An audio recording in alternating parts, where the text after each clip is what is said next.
Hello बच्चों लोग, कैसे हैं आप लोग। आई होप आप लोग अच्छे होंगे, स्वस्थ होंगे और अच्छी तरीके से पढ़ाई कर रहे होंगे। मैं आपका केमिस्ट्री टीचर इम्तियाज़ अहमद आईआईटी बीएचयू से पास आउट हूँ इन द ईयर 2012 और मैं पिछले 7 साल से इस केमिस्ट्री डिपार्टमेंट में पढ़ा रहा हूँ और ढेर सारे बच्चों को पढ़ाया हूँ। तो चलिए हम लोग अपने केमिस्ट्री के लेक्चर को स्टार्ट करते हैं और अच्छी तरीके से उसको समझते हैं।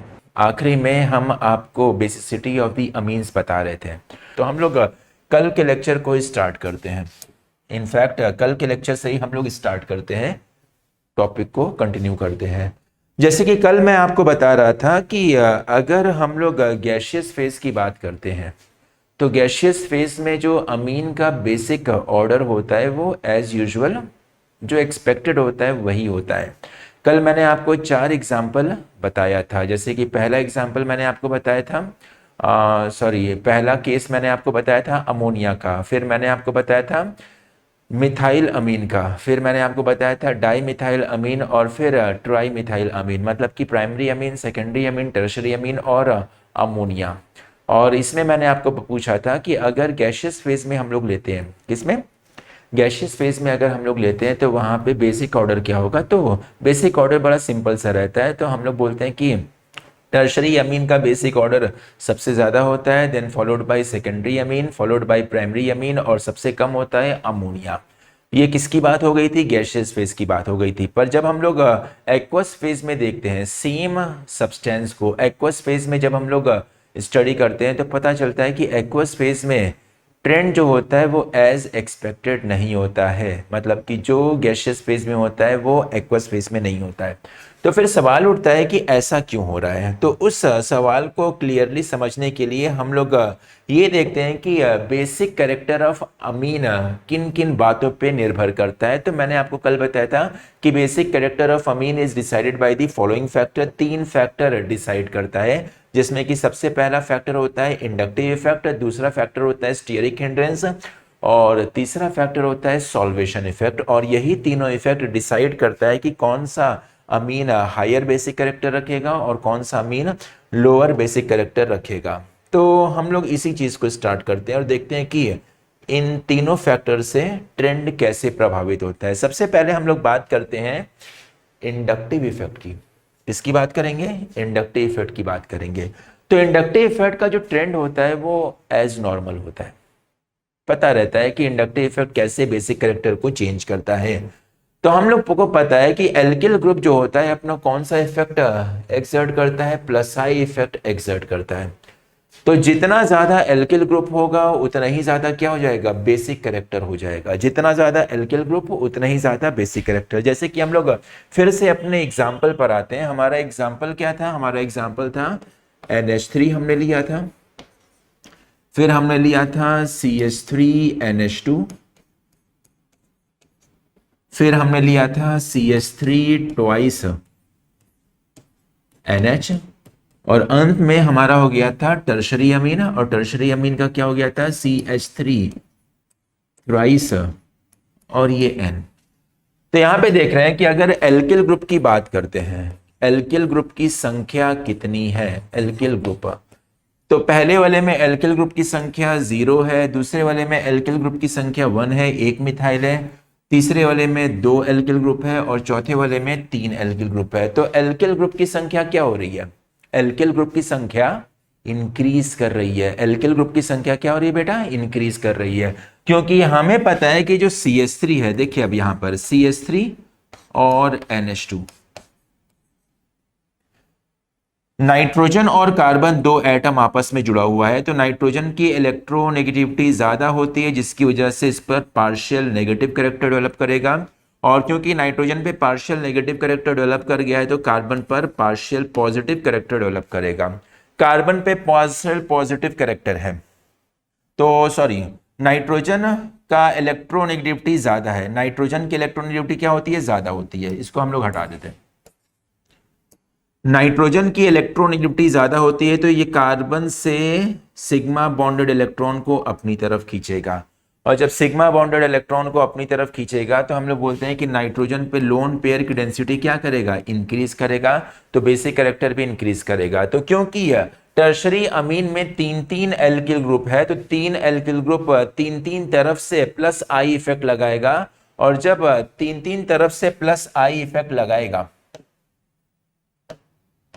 तीन तीन तरफ से प्लस आई इफेक्ट लगेगा, जैसे यहां पे देखिए नाइट्रोजन है, लोन पेयर है, ये CH3 है, ये CH3 है, और ये भी क्या है, CH3 है। एल्किल ग्रुप अपना प्लस आई इफेक्ट लगाता है, तो इधर से सिग्मा बॉन्डेड इलेक्ट्रॉन को नाइट्रोजन की तरफ भेजेगा, ये भी सिग्मा बॉन्डेड इलेक्ट्रॉन को नाइट्रोजन की तरफ भेजेगा, ये भी सिग्मा बॉन्डेड इलेक्ट्रॉन को नाइट्रोजन की तरफ भेजेगा, जिसकी वजह से नाइट्रोजन पे जो लोन पेयर दिख रहा है उसकी डेंसिटी बढ़ जाएगी। तीन तीन तरफ से प्लस आई इफेक्ट लगने की वजह से यहाँ पे डेंसिटी काफी अच्छी तरीके से बढ़ जाएगी। So because of this basic character of tertiary Amin will be the maximum. फिर किसका आएगा, सेकेंडरी अमीन, फिर किसका आएगा, प्राइमरी अमीन, और सबसे कम हो जाएगा अमोनिया, क्योंकि अमोनिया में कोई भी एल्किल ग्रुप नहीं है, अमोनिया में कोई भी एल्किल ग्रुप नहीं है, तो वहां पर जितना नाइट्रोजन पे लोन पेयर होगा उतना ही रहेगा, कोई भी वहां पर चेंजेस देखने को नहीं मिलेगा। तो अगर हम लोग इंडक्टिव इफेक्ट की बात करते हैं, तो एल्किल ग्रुप इंडक्टिव इफेक्ट के द्वारा बेसिक कैरेक्टर बढ़ाएगा, लोन पेयर की डेंसिटी को बढ़ाएगा, जिसकी वजह से बेसिक कैरेक्टर बढ़ा। तो इस वजह से टर्शरी अमीन सबसे ज्यादा, फिर सेकेंडरी, फिर प्राइमरी, और सबसे कम क्या हो जाएगा, अमोनिया का हो जाएगा। तो ये तो बेसिक कैरेक्टर हो गया था। इनफैक्ट यही जो प्रॉपर्टी हम लोग गैसियस फेज में लगा रहे थे, तो गैसियस फेज में क्योंकि केवल अमोनिया मॉलिक्यूल, अमीन और अमोनिया मॉलिक्यूल है, तो उसमें किसी और तरह का इंटरेक्शन नहीं होता है, तो वहां पे हम लोग इंडक्टिव इफेक्ट लगा के हमारा काम चल जाता है। पर यहाँ पे अगर केवल इंडक्टिव इफेक्ट लगाते हैं तो हमारा आंसर गलत हो रहा था, तो हमने एक इंडक्टिव इफेक्ट को हमने समझ लिया। इसको 10 मिनट जल्दी से इसको नोट करिएगा। More the alkyl group more will be the basic character, more the alkyl group more will be the basic character. जल्दी से नोट करिएगा, 10 सेकंड का समय देते हैं आपको। तो ये हो गया हमारा पहला फैक्टर, जिसकी वजह से बेसिक कैरेक्टर कुछ ऐसे चेंज करता है। पर अभी कहानी पूरी नहीं हुई है, इसको और देखते हैं। दूसरे फैक्टर पर आते हैं, तो दूसरा फैक्टर है स्टीयरिक हिंड्रेंस।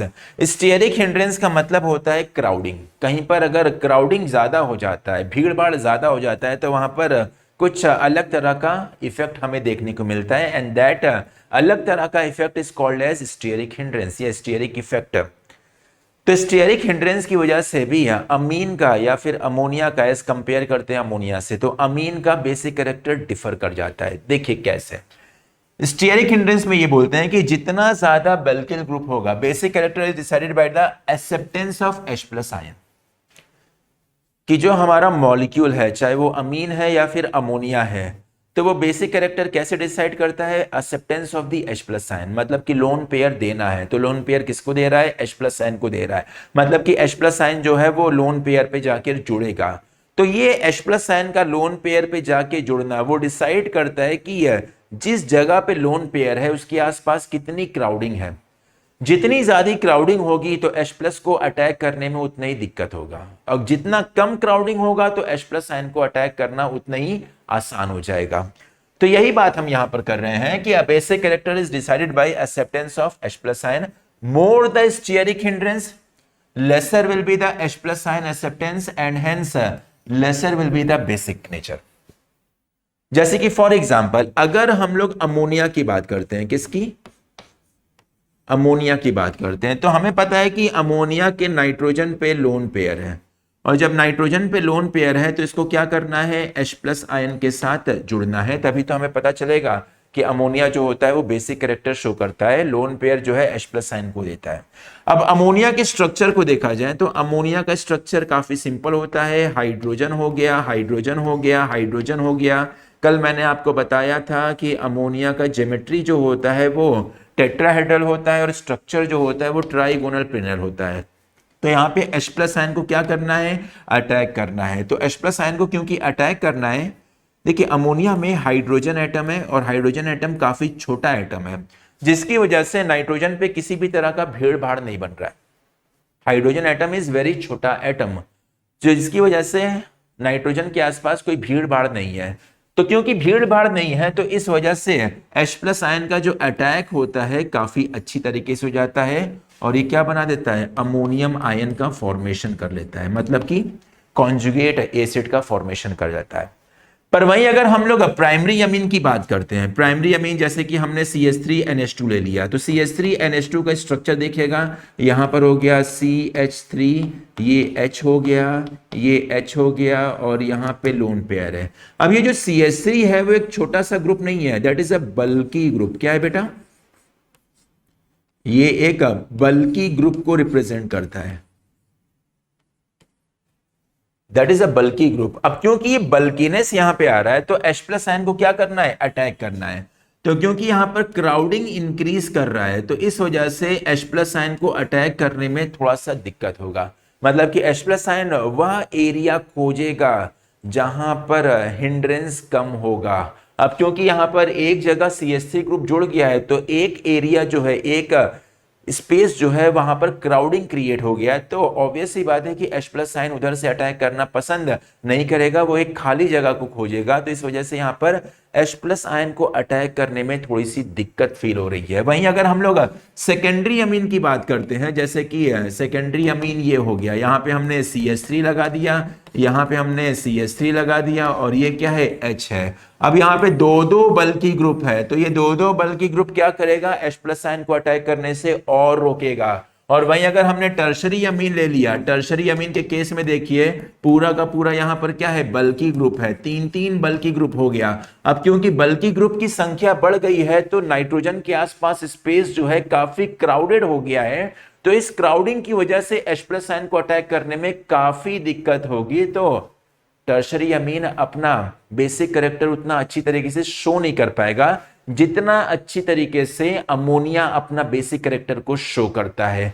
तो अगर हम लोग यहाँ पे अंदाजा लगाते हैं तो हमें कुछ आइडिया लगता है कि यहाँ पे जो ट्रेंड होना चाहिए इंडक्टिव इफेक्ट के ट्रेंड से उल्टा होना चाहिए। मतलब कि अगर हम लोग बेसिक कैरेक्टर की बात करें तो अमोनिया का बेसिक कैरेक्टर सबसे ज्यादा होगा, followed by the primary amine, then followed by the secondary amine, और सबसे कम बेसिक कैरेक्टर क्या हो जाएगा बेटा, टर्शरी अमीन का बेसिक कैरेक्टर सबसे खराब हो जाएगा। तो यहां पे एक अपोजिट टाइप का ट्रेंड बन रहा है।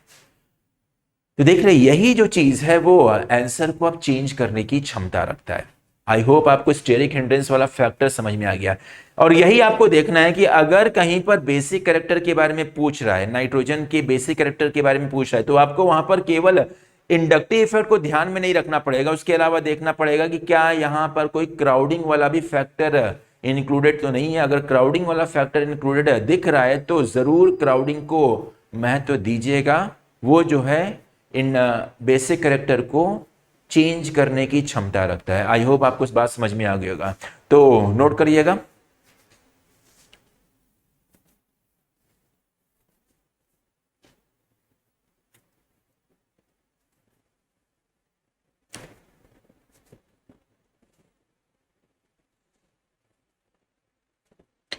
समझ में आ गई होगी बात।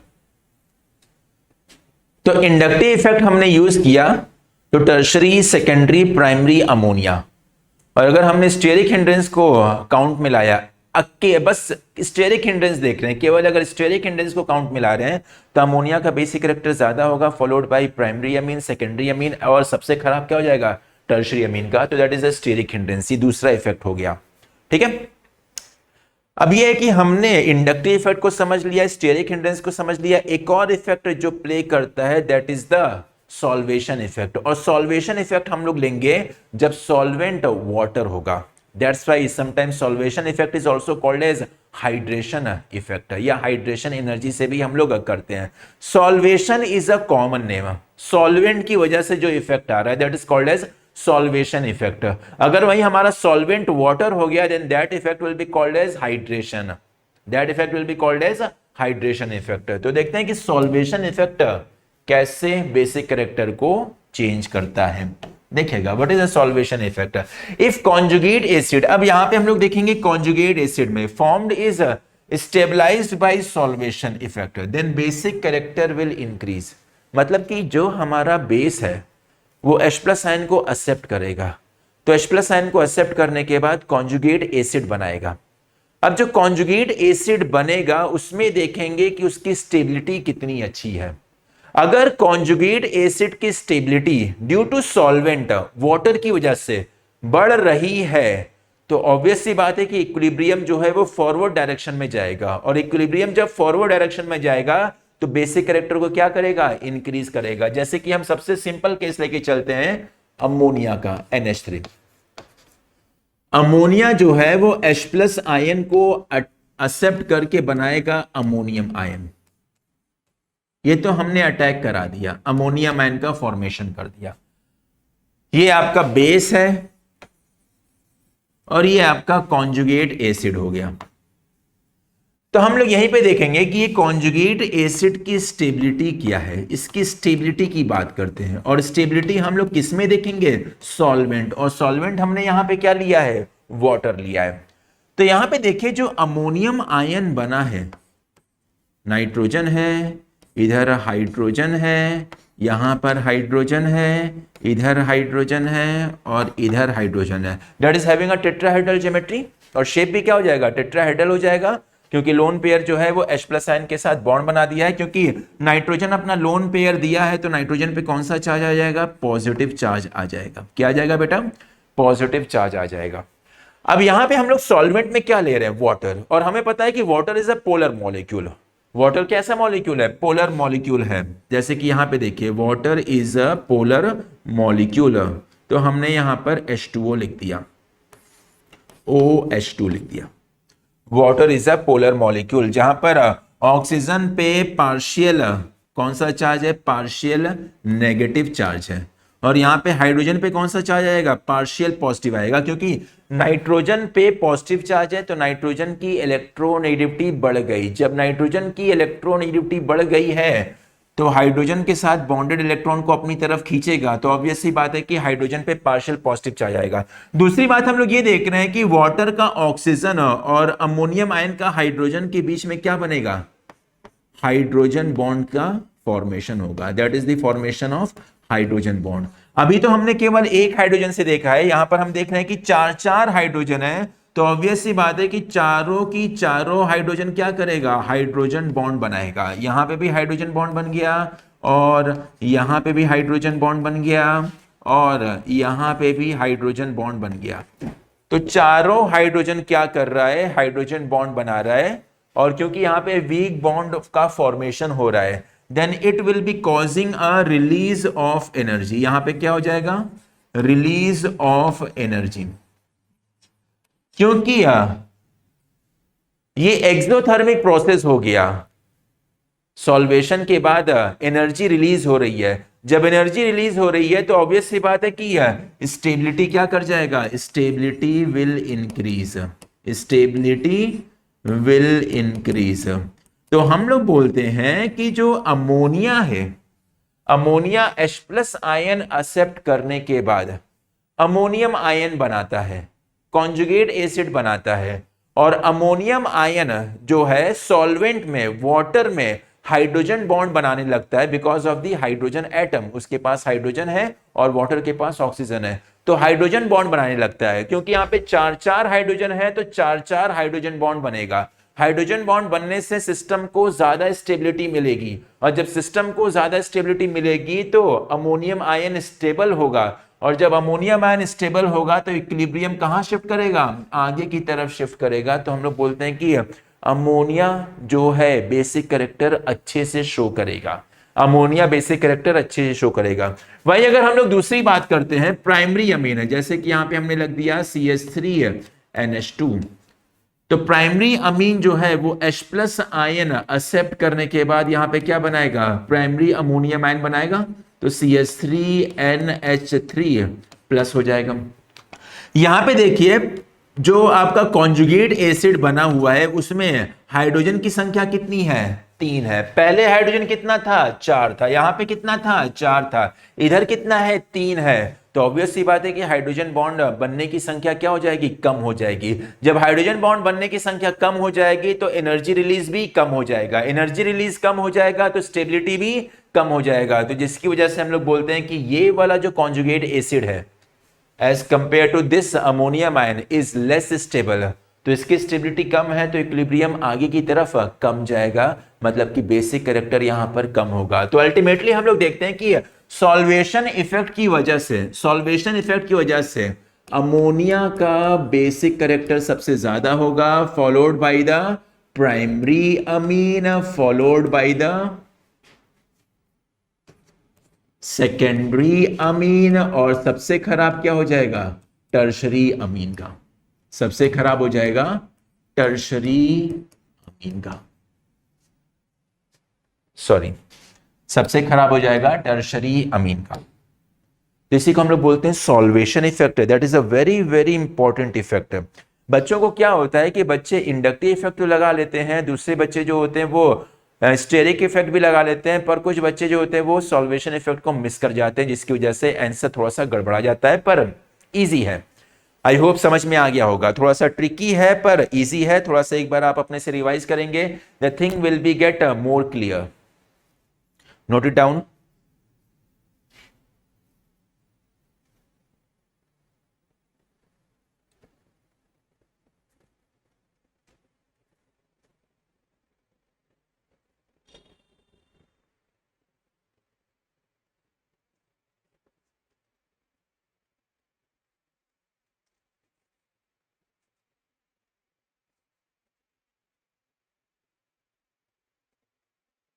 Solvation effect because of the solvent, and the solvent is water, that is a universal solvent। तो सॉल्वेशन इफेक्ट की वजह से अमोनिया का बेसिक कैरेक्टर ज्यादा होगा, followed by primary, secondary and tertiary. Steric की वजह से अमोनिया का बेसिक कैरेक्टर ज्यादा होगा, followed by primary, secondary, tertiary. और इंडक्टिव इफेक्ट की वजह से टर्शरी का बेसिक इफेक्ट ज्यादा होगा, फॉलोड बाय सेकेंडरी, प्राइमरी और अमोनिया। मतलब कि ये पहला वाला इफेक्ट जो है वो एक अलग तरह का ट्रेंड बना रहा है, और दूसरा और तीसरा इफेक्ट जो है वो एक अलग तरह का ट्रेंड बना रहा है। अब इसी चीजें को हम लोग क्या करते हैं? समराइज करते हैं, क्योंकि समराइज करने के बाद ही हमें पता चलेगा कि एक्चुअल ट्रेंड क्या होगा। और जो एक्चुअल ट्रेंड होता है वो आप लोगों को याद करना है, क्योंकि जब भी सवाल पूछा है basic character of primary, secondary, tertiary अमीन, तो 2 ही सवाल ज्यादा पूछा गया है, उसके अलावा कोई और सवाल नहीं पूछा गया है। आप देखिएगा, एनालाइज करिएगा, मेंस में सवाल पूछा है और पीएमटी में भी सवाल पूछा है, और एडवांस में तो इनडायरेक्ट इसका एप्लीकेशन होता है। आपको 1 मिनट का समय देते हैं, प्लीज राइट इट फास्ट।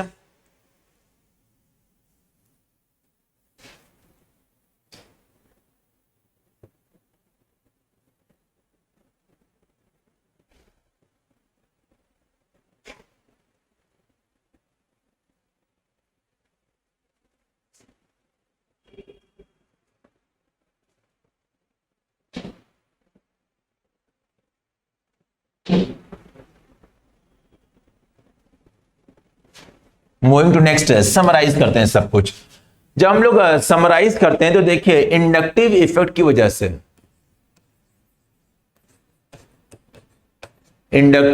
वजह से, जो टर्शरी अमीन था उसका बेसिक कैरेक्टर ज्यादा था, सेकेंडरी का कम था, प्राइमरी का कम था, और अमोनिया का सबसे कम हो गया एल्किल ग्रुप के कमी की वजह से।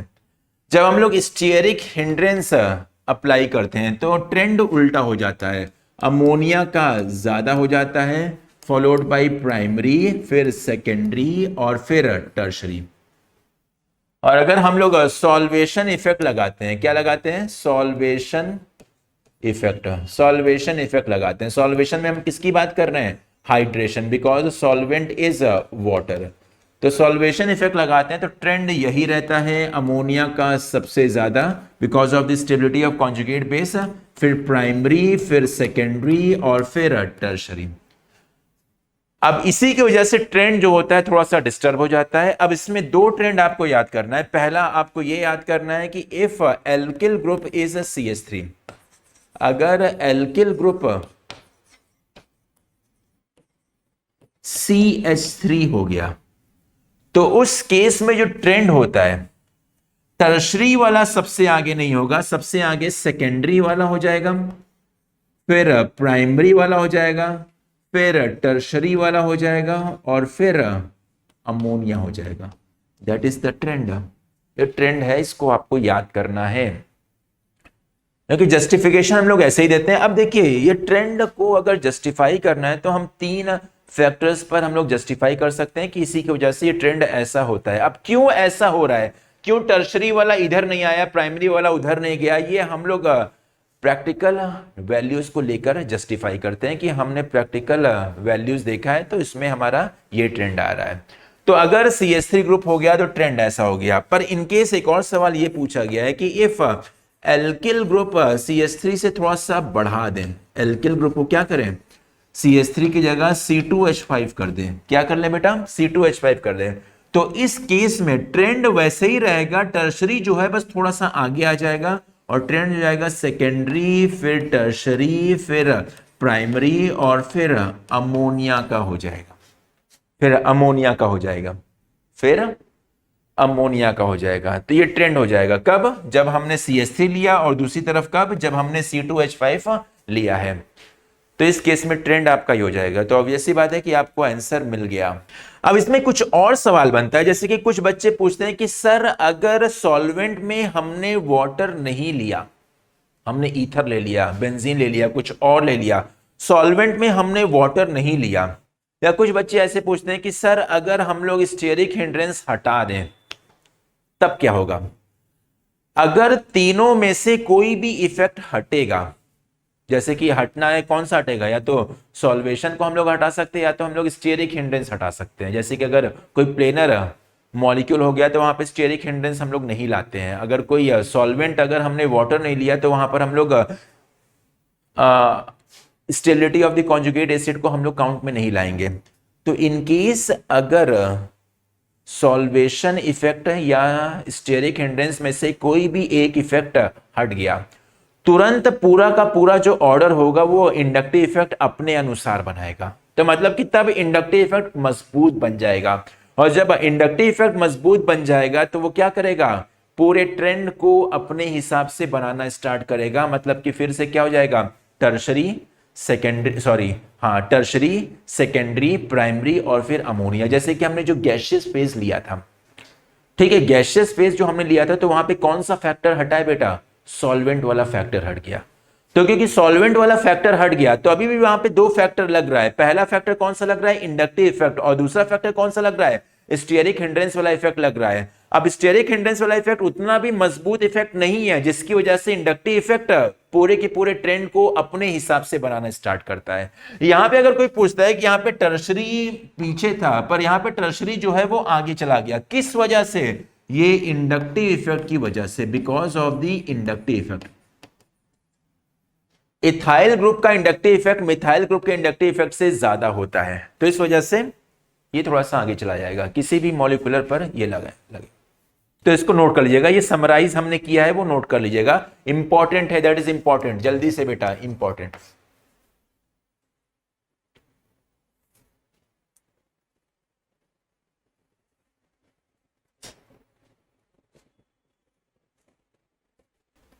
ठीक है, समझ में आ गया होगा। चलिए, कुछ बेसिक चीज बची है उसको हम आपको शो करा देते हैं, क्योंकि टाइम कम है तो हम लोग स्लाइड्स को जल्दी मूव कराएंगे। Physical properties of amine basic सा है, वो आप लोग को पता ही है। जैसे कि lower amines are gaseous in state whereas higher amines are solid in state. बिल्कुल सही बात है, लोअर अमीन जो होता है वो गैसियस फॉर्म में होता है और हायर अमीन जो होता है वो सॉलिड के स्टेट में भी पहुंच जाता है, because of the van der Waals force of attraction. Ammonia में van der Waals force of attraction होता है। हम गैसियस फेज की बात कर रहे हैं बेटा, तो गैसियस फेज में अमोनिया में van der Waals force of attraction काम करेगा, या फिर वैन डर वाल्स भी नहीं करेंगे तो वहां पे डाइपोल की बात करेंगे, क्योंकि ammonia is a polar molecule, ammonia is a polar molecule, तो वो डाइपोल की बात करेंगे। तो अगर डाइपोल डाइपोल इंटरेक्शन देखेंगे तो अमोनिया में सबसे कम होगा, जैसे जैसे साइज बढ़ता जाएगा वहां पे van der Waals force of attraction भी काम करने लगेगा, तो फोर्स ऑफ अट्रैक्शन बढ़ने से स्टेट भी चेंज करने लगेगा। Boiling point of amine increases with increase in molecular mass, बिल्कुल सही बात है। बॉइलिंग पॉइंट जो होता है अमीन्स का इंक्रीज करेगा कैसे? मॉलिक्यूलर मास इंक्रीज करने पे। जैसे कि फॉर एग्जांपल हमने यहां पे ले लिया कैसे, CH3NH2, और दूसरी तरफ हमने क्या ले लिया, CH3CH2NH2। तो यहां पे देखिए, यहां पे सरफेस एरिया क्या है, कम है, यहां पे सरफेस एरिया क्या है, और भी ज्यादा है। तो इस वजह से हम लोग क्या बोलेंगे कि यहां पर बॉइलिंग पॉइंट जो है वो इंक्रीज करेगा, दूसरे वाले का बॉइलिंग पॉइंट ज्यादा होगा, पहले वाले का बॉइलिंग पॉइंट कम हो जाएगा। ये सब बेसिक सी बातें हैं। फिर amines are soluble in water, बिल्कुल सही बात। अभी अभी मैंने आपको बताया था कि अमीन जो होता है वो वाटर के साथ हाइड्रोजन बॉन्ड बनाता है, और जब अमीन वाटर के साथ हाइड्रोजन बॉन्ड बनाएगा, और जब अमीन जो है वाटर के साथ हाइड्रोजन बॉन्ड बनाएगा तो उसकी सॉल्युबिलिटी को इंक्रीज करेगा। पर यहां पर एक और कॉन्सेप्ट आ जाता है कि but solubility will decrease with the increase in molecular मास। जैसे जैसे मॉलिक्यूलर मास बढ़ाएंगे तो सॉल्युबिलिटी क्या होगा, घटने लगेगा। क्यों घटने लगेगा? क्योंकि मॉलिक्यूलर मास किससे बढ़ेगा, मॉलिक्यूलर मास बढ़ता है एल्किल ग्रुप से। और एल्किल ग्रुप क्या है बेटा, एल्किल ग्रुप आपका नॉन पोलर है, और नॉन पोलर जो होता है वो वाटर में डिसॉल्व नहीं होता है। तो मॉलिक्यूलर मास बढ़ने से, एल्किल ग्रुप के साइज को बढ़ाने से वहां पर सॉल्युबिलिटी घटेगा। Amines are soluble in water because of the hydrogen bond, पर जैसे जैसे एल्किल ग्रुप का साइज बढ़ेगा सॉल्युबिलिटी घटेगी because of the non polar character of the alkyl group. Inductive में टर्शरी मोर बेसिक है, बाकी में स्टेरिक और सॉल्वेशन में NH3। ठीक है, नोट कर लीजिएगा, जल्दी जल्दी नोट करिए बच्चा। कुछ सवाल हम लोग देख लेते हैं, आज कुछ सवाल देख लेते हैं और उसको हम लोग सॉल्व करते हैं, इंपॉर्टेंट है, और इनफैक्ट बहुत ही लिमिटेड टाइप ऑफ सवाल है, उसी को हम लोग देख लेते हैं। कुछ क्वेश्चंस करते हैं, जैसे कि सबसे पहला ये सवाल देखिएगा, ध्यान से देखिएगा, और ये सवाल जो है वो 4 सवाल को मिक्स कर देता है। जैसे कि in which of the following reaction cyanide will be obtained as major product. Cyanide और नाइट्रोजन कंटेनिंग फंक्शनल ग्रुप, तो इनमें से कौन सा रिएक्शन जो है वो साइनाइड बनाने के लिए यूज होगा, A, B, C, D। 10-15 second का समय देते हैं, जल्दी से आप लोग बताइए कि इसका सही आंसर क्या होगा।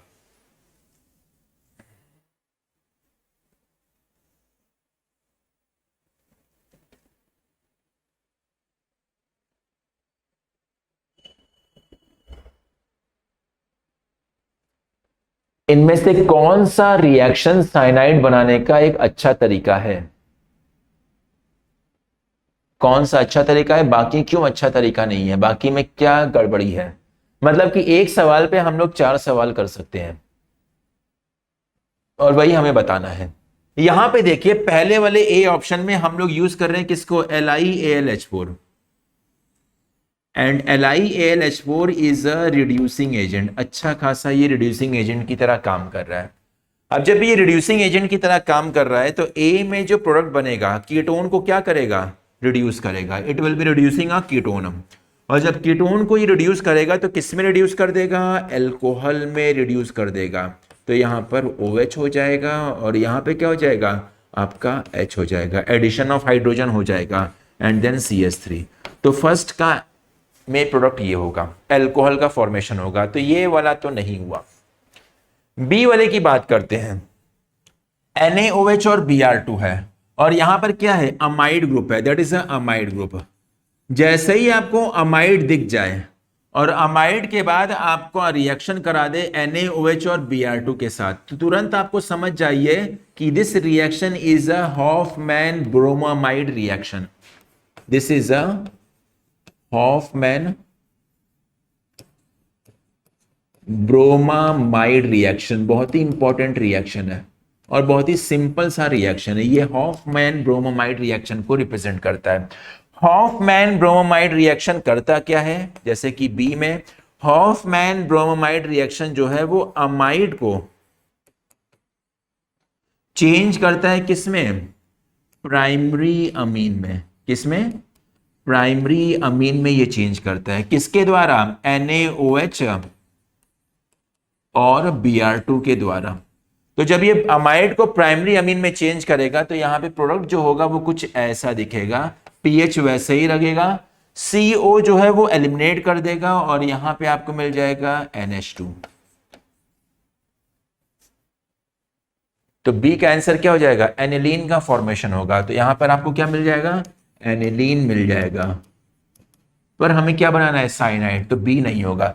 ये इसको याद कर लीजिएगा, हॉफमैन ब्रोमामाइड रिएक्शन जो होता है वो अमाइड को अमोनिया में कन्वर्ट करने का काम करता है, और जब ये अमाइड को अमोनिया में कन्वर्ट करता है तो कीटोनिक ग्रुप को हटाता है, कार्बोनिल ग्रुप को क्या करता है, हटाता है। जैसे ही कार्बोनिल ग्रुप को हटाएगा तो पीएच NH2 जुड़ जाएगा और इस वजह से यहां पर एनिलीन का फॉर्मेशन होगा, 1 डिग्री अमीन का फॉर्मेशन होगा। यहां पे देखिए सी वाले में क्या यूज कर रहे हैं, P4O10, and P4O10 is used as a dehydrating agent. ये डिहाइड्रेटिंग एजेंट की तरह काम करता है, मतलब कि वाटर मॉलिक्यूल का रिमूवल होगा, और जब वाटर मॉलिक्यूल का रिमूवल होगा तो यहां पे वाटर मॉलिक्यूल कौन सा निकलेगा, देखिए ये वाला निकलेगा। जब वाटर मॉलिक्यूल का रिमूवल होगा तो सी में जो प्रोडक्ट बनेगा that will be PH and then CN, cyanide का फॉर्मेशन होगा। मतलब कि आंसर क्या हो जाएगा, सी हो जाएगा। अगर हम यहां पे डी की बात करते हैं तो डी वाले में आंसर क्यों नहीं होगा, तो यहां पे डी वाले में हमने लिया है कार्बोक्सिलिक एसिड। ये असल में और कुछ नहीं है, ये किसको रिप्रेजेंट कर रहा है, कार्बोक्सिलिक एसिड को रिप्रेजेंट कर रहा है। जब इसको हम लोग SOCl2 के साथ रिएक्ट कराते हैं, SOCl2 is acting like a halogenating agent या chlorinating agent, CHLO chlorinating agent। ये किसकी तरह काम करेगा, ये काम करेगा क्लोरीनेटिंग एजेंट।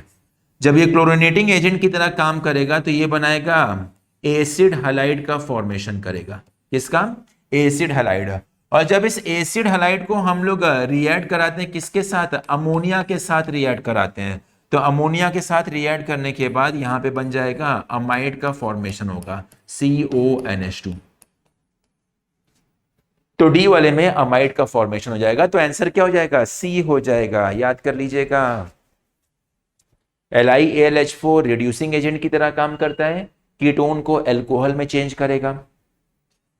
NaOH Br2 जो है हॉफमैन ब्रोमाइड रिएक्शन में काम होता है, जिसमें कि अमाइड को प्राइमरी अमीन में कन्वर्ट करता है कार्बोनिल ग्रुप को हटाकर। P4O10 is a very well dehydrating agent, तो P4O10 की वजह से वाटर मॉलिक्यूल का रिमूवल होगा अमाइड से। अब जब वाटर मॉलिक्यूल का रिमूवल होगा तो यहाँ पे साइनाइड बन जाएगा, आंसर हो गया। यहाँ पे SOCl2 इज अ हेलोजेनेटिंग एजेंट, तो ये कार्बोक्सिलिक एसिड को एसिड हैलाइड में कन्वर्ट कर देगा। बाद में एसिड हैलाइड को जब हम लोग अमोनिया के साथ रिएक्ट करते हैं तो ये अमाइड का फॉर्मेशन कर देगा, and this is the answer. समझ में आई बात, समझ में आई बात है।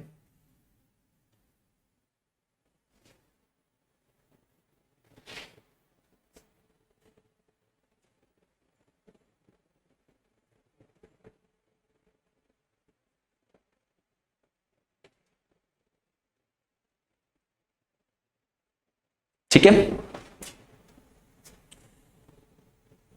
अगला सवाल दें।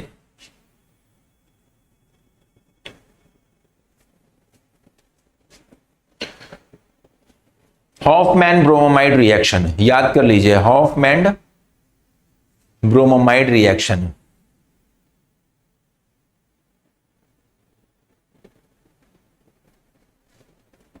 अगला सवाल, ये एक बहुत ही सिंपल सा सवाल है, देखने में डिफिकल्ट लग रहा है पर थोड़ा सा सिंपल टाइप का ही सवाल है।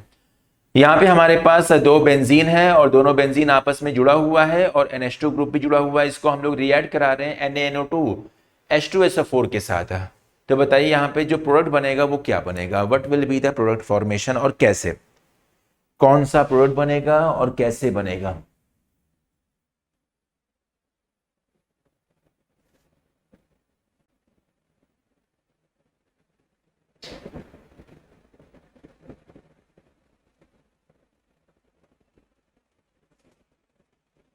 हॉफमैन ब्रोमाइड रिएक्शन ये होता है कि हमारे पास कोई अमाइड ग्रुप है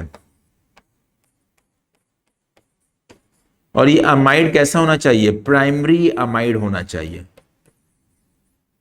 अमाइड ग्रुप को जब हम लोग NaOH एक बेस और ब्रोमीन के साथ रिएक्शन कराते हैं तो यहां पे हमें प्राइमरी अमीन का फॉर्मेशन हो जाता है।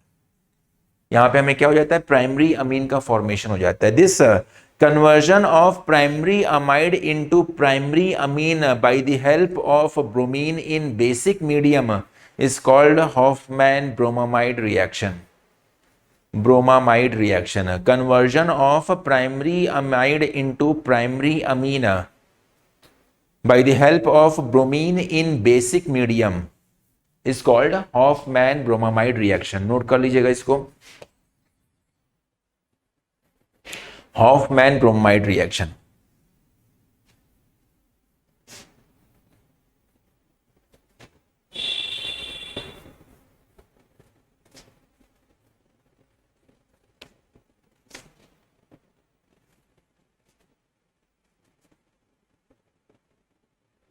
ओके, हॉफमैन ब्रोमामाइड रिएक्शन, बढ़िया, नोट कर लिया होगा। इस सवाल पे हम लोग फोकस करते हैं कि इसका आंसर क्या होगा, what will be the answer of this.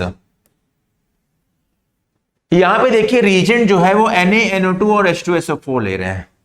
जहां पे आपको NaNO2 दिख जाए और एसिडिक मीडियम में NaNO2 दिख जाए, किस मीडियम में, एसिडिक मीडियम में, तुरंत समझ जाइए कि यहां पर डायजोटाइजेशन रिएक्शन होगा।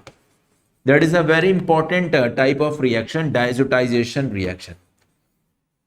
और डायजोटाइजेशन रिएक्शन में बेंजीन डायजोनियम सॉल्ट का फॉर्मेशन होता है, NaNO2 H2SO4। NaNO2 सबसे पहले NaNO2 प्लस H+ आयन के प्रेजेंस में ये बना देता है आपका HNO2, और यही HNO2 जो है वो रिएक्शन को आगे लेके जाता है। यहां पे जो अमोनिया है, डायजोटाइजेशन रिएक्शन में अमोनिया रिएक्ट करता है। क्या रिएक्ट करेगा बेटा, अमोनिया। डायजोटाइजेशन, जैसे कि ये हमारा मॉलिक्यूल हो गया और यहां पे जो है H2 हो गया। तो जब इसको हम लोग HNO2 के साथ ट्रीट करते हैं, वैसे HNO2 दे दिया है तो अच्छी बात है, अगर HNO2 नहीं दिया है तो NaNO2 एसिड के साथ दिया होगा। जब इसको HNO2 के साथ रिएक्शन करते हैं तो ये सीधे अमोनिया पर अटैक करता है, अमीन पे अटैक करता है। और अमीन को कैसे कन्वर्ट करेगा, अमीन को ये कन्वर्ट कर देगा डायजोनियम सॉल्ट में।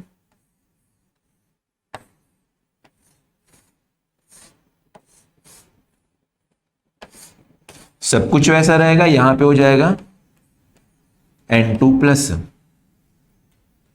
This is called as diazonium salt, this is called as diazonium salt. ये डायजोनियम सॉल्ट का फॉर्मेशन करेगा, this will be called as diazonium salt.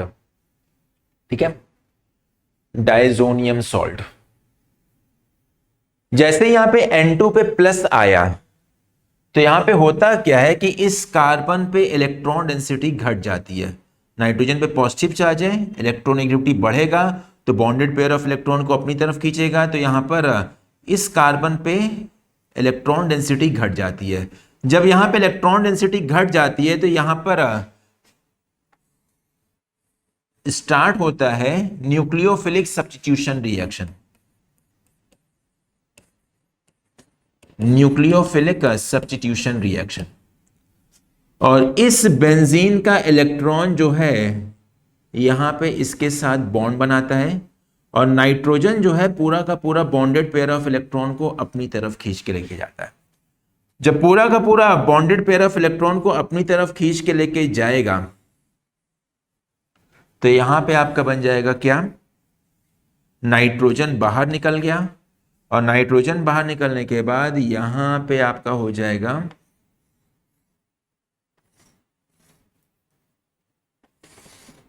ये बन जाएगा।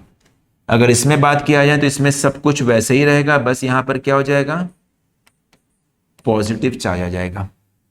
फिर यहां पे H+ आयन का रिमूवल होगा। H+ आयन को क्या करेगा, रिमूव करेंगे, और जब H+ आयन को रिमूव करेंगे तो फिर से एरोमेटाइजेशन हो जाएगा, और जब फिर से एरोमेटाइजेशन हो जाएगा then we will be getting this molecule, मतलब कि आंसर बी हो जाएगा, एरोमेटाइजेशन रिएक्शन ये हो जाएगा।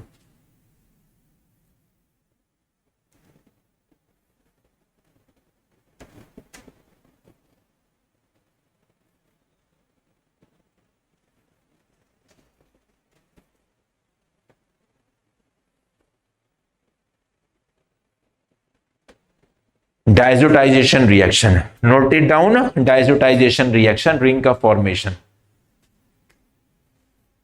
ठीक है।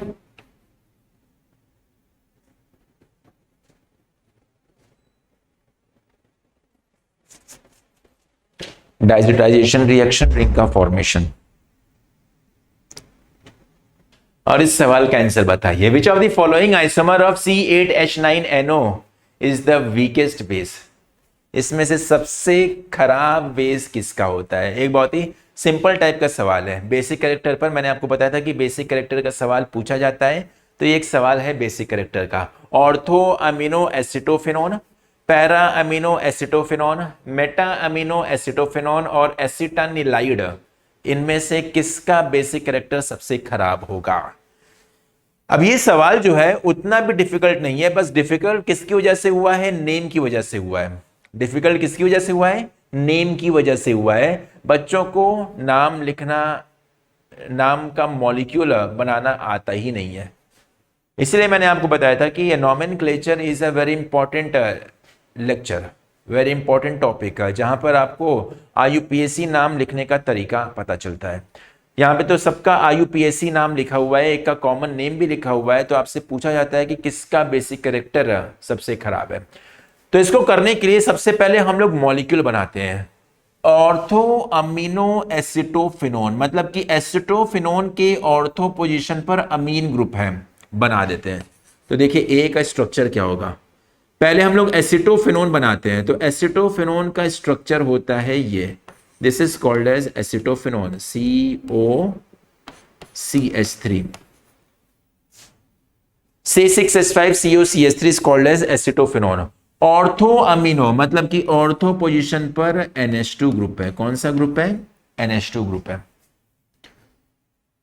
तो ये क्या हो जाएगा, ortho amino acetophenone, ortho amino acetophenone. फिर पैरामिनो, सेम इसी तरीके से बनेगा, बी वाला पैरामिनो हम लोग सबसे पहले लिख देते हैं एसिटोफिनोन, और पैरा पोजीशन पे क्या होगा, COCH3 NH2 group. Meta amino, तो सी वाला हो जाएगा मेटा पोजीशन पर अमीनो ग्रुप, तो ये COCH3 और ये क्या हो जाएगा NH2। और फिर एसिटानिलाइड, एसिटानिलाइड का स्ट्रक्चर देखिएगा, एसिटानिलाइड का स्ट्रक्चर कुछ इस तरीके से होता है, बेंजीन पर C double bond O, sorry C double bond O नहीं होगा, यहां पे हो जाएगा NH, फिर C डबल बॉन्ड O और ये हो जाएगा CH3, this is called as एसिटानिलाइड।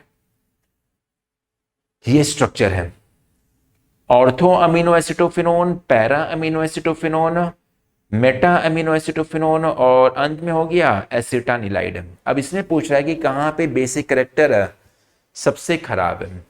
अब देखिए इस केस में अगर देखा जाए तो जो कॉमन चीज है उसको पहले नोट करते हैं, यहां पे COCH3 कॉमन है, यहां पे भी COCH3 कॉमन है, यहां पे COCH3 कॉमन है, और यहां पे देखिए क्या है, COCH3 यहां पर है, तो हर एक केस में हमें COCH3 कॉमन दिख रहा है। बस जो फर्क आएगा वो NH2 ग्रुप की वजह से आएगा। NH2 ग्रुप क्या करेगा, बेंजीन रिंग पर इलेक्ट्रॉन डेंसिटी बढ़ाएगा, ठीक है। ऑर्थो पे तो नहीं बढ़ा पाएगा क्योंकि ऑर्थो इफेक्ट यहां पे लग जाएगा, यहां पे कौन सा इफेक्ट लगेगा, that will be called as ortho effect. तो ऑर्थो इफेक्ट के होने की वजह से यहां पर NH2 ग्रुप बेसिक कैरेक्टर बढ़ाने की बजाय घटा देता है, ऑर्थो इफेक्ट की वजह से। ऑर्थो इफेक्ट दो केस में लगता है, एक बेंजोइक एसिड में और एक एनिलीन में। अगर ऑर्थो पोजीशन पर COOH आ गया और ऑर्थो पोजीशन पर NH2 आ गया और पहले पोजीशन पर कोई बल्की ग्रुप है, मतलब कि ऊपर बल्कि ग्रुप है, ऑर्थो पर COOH, या ऊपर बल्कि ग्रुप है और ऑर्थो पर NH2, तो इस केस में ऑर्थो इफेक्ट लग जाता है। और ऑर्थो इफेक्ट की वजह से COOH का बेसिक कैरेक्टर बढ़ता है और COOH का एसिडिक कैरेक्टर बढ़ता है और NH2 का बेसिक कैरेक्टर घटता है, चाहे ग्रुप कुछ भी आ जाए, चाहे ग्रुप कुछ भी आ जाए। जैसे कि यहां पे देखिएगा, एक हमने यहां पे बना दिया, ये X कर दिया। X क्या है बेटा? X इज अ बल्कि। X क्या है? ये एक बल्कि है। X इज अ बल्कि ग्रुप, X इज अ बल्कि, और यहां पे हमने क्या लगा दिया? COOH। तो यहां पे इफेक्ट कौन सा लग जाएगा? ऑर्थो। और इस केस में क्या होगा? एसिडिक कैरेक्टर जो है, एसिडिक कैरेक्टर ये बढ़ता है, चाहे ग्रुप कुछ भी लगाए। वहीं दूसरी तरफ हम ये बोल रहे हैं, दूसरी तरफ हम ये बोल रहे हैं कि बेंजीन है, ऊपर हमने X लगा दिया, X जो है वो बल्कि है, और ऑर्थो पोजीशन पर क्या हो गया? ऑर्थो पोजीशन पर NH2 कर लिया। तो इस केस में बेसिक कैरेक्टर जो है वो हमेशा क्या होगा? घटेगा, चाहे ग्रुप कुछ भी हो जाएगा। तो यहां पे बेसिक कैरेक्टर घटेगा पर उतना भी ज्यादा नहीं घटेगा।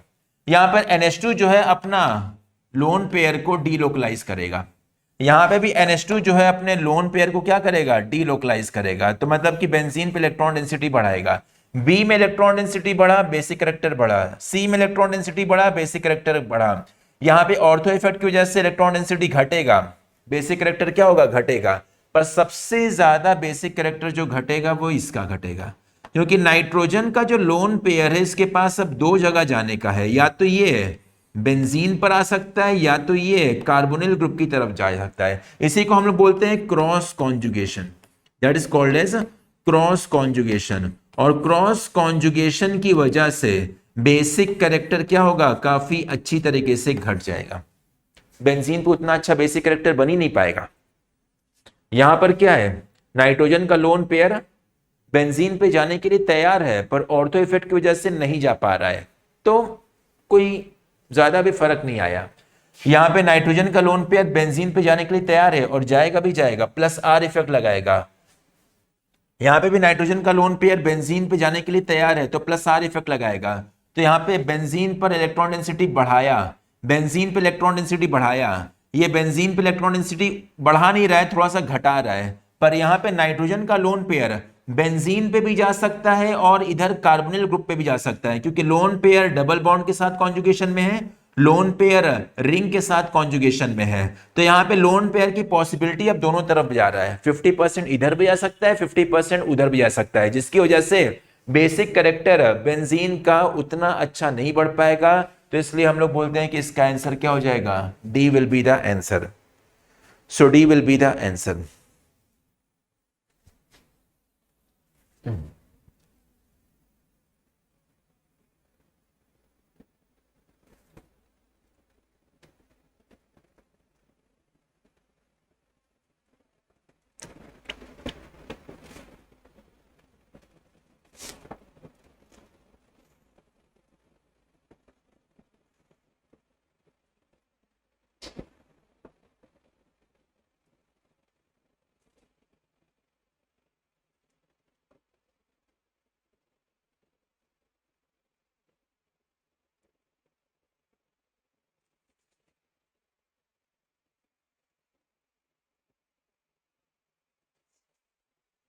तो इसके अलावा भी और भी बहुत सारे सवाल हैं, पर because of the time duration हम लेक्चर को यहीं पे समाप्त करते हैं। आप लोग क्या करिएगा कि सवाल को इसको सॉल्व करिएगा, अपने लेवल पर जितना भी हो सकता है उतना सवाल बनाइएगा, क्योंकि जितना ज़्यादा सवाल बनाएंगे कॉन्सेप्ट उतना ज़्यादा क्लियर होगा। तो इसमें क्या होता है कि इस चैप्टर में सवाल जो है वो काफ़ी रिपीटेड रहते हैं और बहुत ही बेसिक लेवल के होते हैं। जैसे कि एक मैंने हॉफमैन ब्रोमाइड रिएक्शन के बारे में बताया, दूसरी तरफ मैंने डायजोटाइजेशन रिएक्शन के बारे में बताया। उसी तरीके से आपके पास और भी बहुत सारे रिएक्शंस आते हैं, इंपॉर्टेंट खास सवाल जो बनता है वो बेसिक कैरेक्टर पे बनता है। तो आज के लेक्चर को हम यहीं पे समाप्त करते हैं। सवाल का प्रैक्टिस करते रहिए, मिलते हैं हम लोग नेक्स्ट क्लास में। Till then take care and have a nice day. Bye bye.